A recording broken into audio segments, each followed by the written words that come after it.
Have you ever had everything you ever wanted, but ended up feeling unfulfilled? Maybe it was professionally related. You put a lot of blood, sweat, and tears to get that promotion or that career changing opportunity to only end up unsatisfied. Or maybe it was personal related. Your health was in check, your bills were covered, and your relationships with family and friends were solid. Despite the good you had around you, you weren't at peace within yourself. Fulfillment is something we all inherently desire. But what is fulfillment exactly? How do we experience it? Is it something we achieve? Is it a goal far off in the future? Or is it something we can experience each day?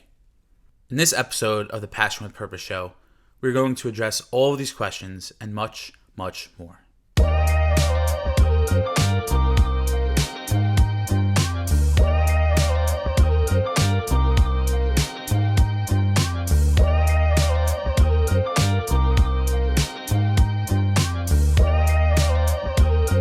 All right, welcome back to another episode of the Passion with Purpose show.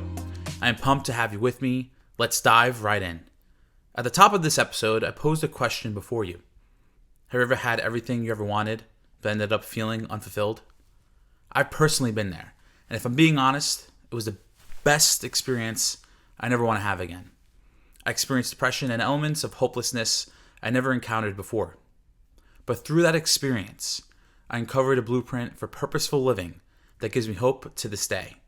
And I'm excited to share more about that with you today. It was the fifth and final year of my 5-year architectural engineering program at Penn State. And at this point, I had achieved everything I could have dreamed of and more from society's viewpoint of success. I accomplished my childhood dream of building skyscrapers internationally and went into my final year of college with a job already lined up for after graduation with my dream company.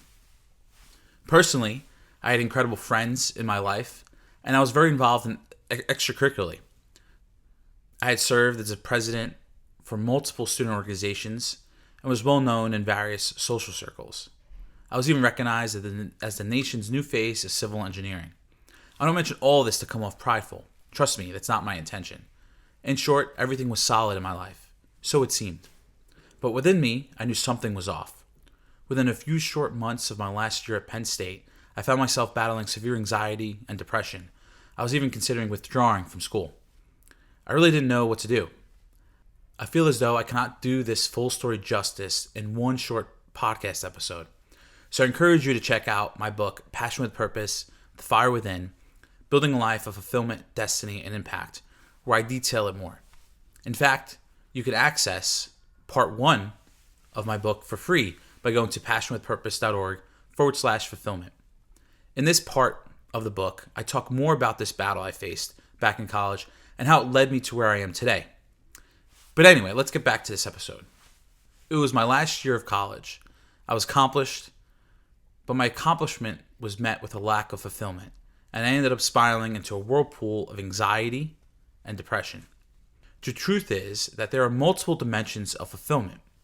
You see, culture paints this picture that fulfillment is the absence of suffering. But what if fulfillment is truly the presence of peace amidst suffering?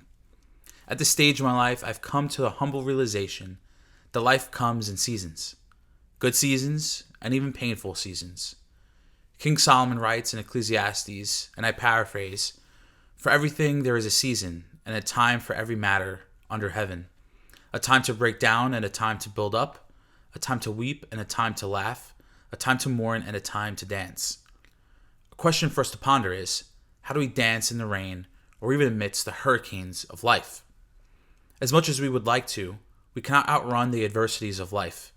The very reason why life is painful is because of how the outer stimuli of the world brings reckoning to our soul and inflicts painful traumas on our emotional self. This may not seem like something new. In fact, to quote King Solomon again, there is nothing new under the sun. But the context and perspective in which we learn, understand, or reason makes all the difference.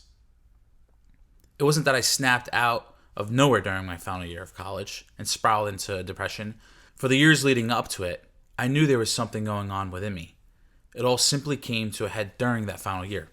The lack of fulfillment at the top of the mountain of success triggered a thunderous roll down the mountain.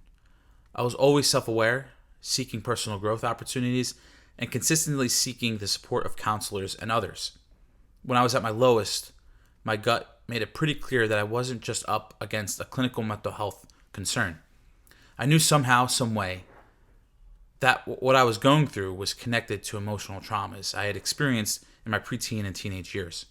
I just didn't know how to connect the dots between then and now, and I didn't know how or where specifically it was affecting me. That was until I started working one-on-one with Christian psychologist Dominic Herbst, the founder and president of Restoring Relationships. There was so much I learned from this engagement that empowered me to not only reconcile with my past emotional traumas, but also to heal from the current mental health issues I was dealing with at the time. One of the greatest reawakenings or light bulb moments from this experience was a renewed understanding of who we are as human beings. Traditionally, many experts contextualize the human person from a dualistic perspective and as a dichotomy of body and mind, with the body being our physical being and our mind being our internal being. Others view the human person from a tripartite perspective and as having a trichotomy, composed of not only a body and a mind, but also a spirit as well. As a trichotomy, it is understood that the human person is both a physical and spiritual being. Even in dichotomy, some view the mind as a spiritual part of a person. However, this view is limited in understanding the depths and intricacies of the inner and spiritual self. 1 Thessalonians 5:23 says, "May God himself, the God of peace, sanctify you through and through. May your whole spirit, soul, and body be kept blameless." In this verse, there are three distinct words to describe the whole person: spirit, soul, and body. In the original Greek writing, three distinctive words were used as well: pneuma for spirit, psyche for soul, and soma for body. This biblical understanding of the person as tripartite is profound because where the traditional understanding of trichotomy uses mind, the Bible uses soul. This is important to take note of because using mind in place of soul is not only limiting, but potentially misleading as well. Some may argue that mind and soul are one and the same, but other theologians argue that the mind is just one aspect of the human soul. Watchman Nee, a Chinese church leader and Christian teacher who worked in China during the 20th century, summarizes the domains of the soul pretty well in his book, The Spiritual Man. The human soul embodies three main faculties, each with different functions that interact with one another. The first faculty of the soul is our intellect, or mind. This is where we think, learn, understand, and reason. The second faculty of the soul is our emotion. This is where we experience and process affections, desires, feelings, and ultimately our emotional life. The third faculty of the soul is our will, or volition. This is where we make choices and decisions. To further summarize, it is within our soul that we interact with, experience, and process the inner and outer worlds of life. Within our soul we think, within our soul we feel, within our soul we choose. Further, our soul is nestled in between our spirit and our body. Our spirit is where we commune with our faith. It's our deepest values, beliefs, and greatest source of truth. Some refer to it as gut feeling, but Christians understand the spirit as a place where we commune with the Holy Spirit. In other words, the Holy Spirit bears witness to our human spirit, making the spirit of the person most impactful in not only spiritual life, but in the lives we live out each day.